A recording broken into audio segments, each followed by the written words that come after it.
All right, everybody. Today's lesson is going to be on World War II, but specifically about Ralph and Adele Baxter in World War II. Who are these people? Ralph and Adele Baxter are my wife Rachel's grandparents, and they have a pretty cool story. So hopefully, I'll have time at the end to tell you about how I discovered this and why I turned it into a lesson.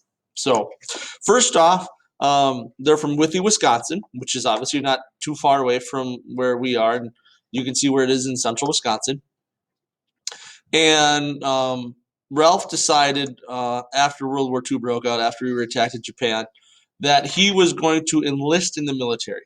And the reason he said he was going to enlist was because he felt he was going to be drafted anyway. He wasn't in a job that was going to keep him safe from being drafted. So by enlisting, he got to choose the branch of the military that he was going to serve in. So he chose the Army Air Corps. Air Force doesn't exist yet. It's part of the United States Army. And the reason he says he chose the Army was he felt it would be safer to be in a plane than to be on the ground. So he ends up being assigned to a B-17, and that's what that plane is. And then to figure out what his position was, he knew he was going to be a gunner, and they had him be the ball turret gunner, which is what this person is in the ball underneath the plane. And the reason he got selected for ball turret gunner was he was the smallest guy on the crew. So the ball turret can be pretty compact, and you don't want a real big guy in there. He was not sure if they were going to be sent to the Pacific or to Europe, and he ended up being sent over to England. And they did more training and everything over there. And he talked about how, especially on nights and stuff, the local towns would be packed with American soldiers on leave or just for the night, leaving base. He was still writing home to Adele at this time, and they had been married, and they had to be real careful what they wrote because your mail was read. They wanted to make sure that you're not giving out secrets. He couldn't talk about missions. He couldn't talk about where he was stationed. None of that stuff.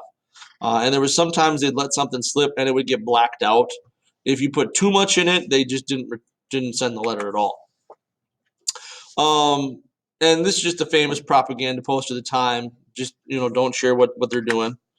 Adele was reading the casualty lists back home. Obviously, she's making sure Ralph's not on there, but she would also write to him and say people that they know that ended up dying in the war. She had to deal with war rationing and these war ration stamps and books. And to her credit, she kept a bunch of them, and I have them and show them to students in my classroom. But it was a different time back then.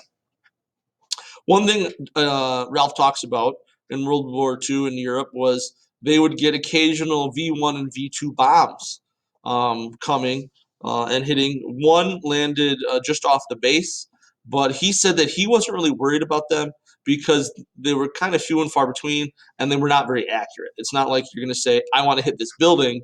The Germans were like, I want to hit this city. So the chance of you getting it are not too bad. What he was more worried about was this.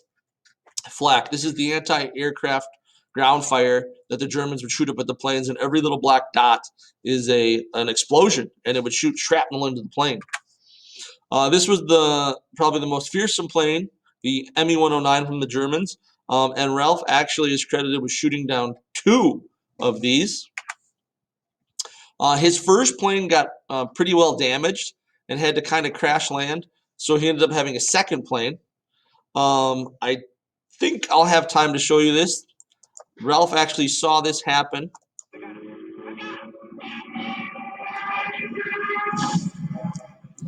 Where a plane next to him shot down a German Me-109 and it cut the tail off another plane, an American plane, and that one fell down and crashed. And that's from the famous movie The Memphis Belle. He would do shuttle bomb runs. They'd fly from England, drop their bombs on Europe, and then go land in Africa.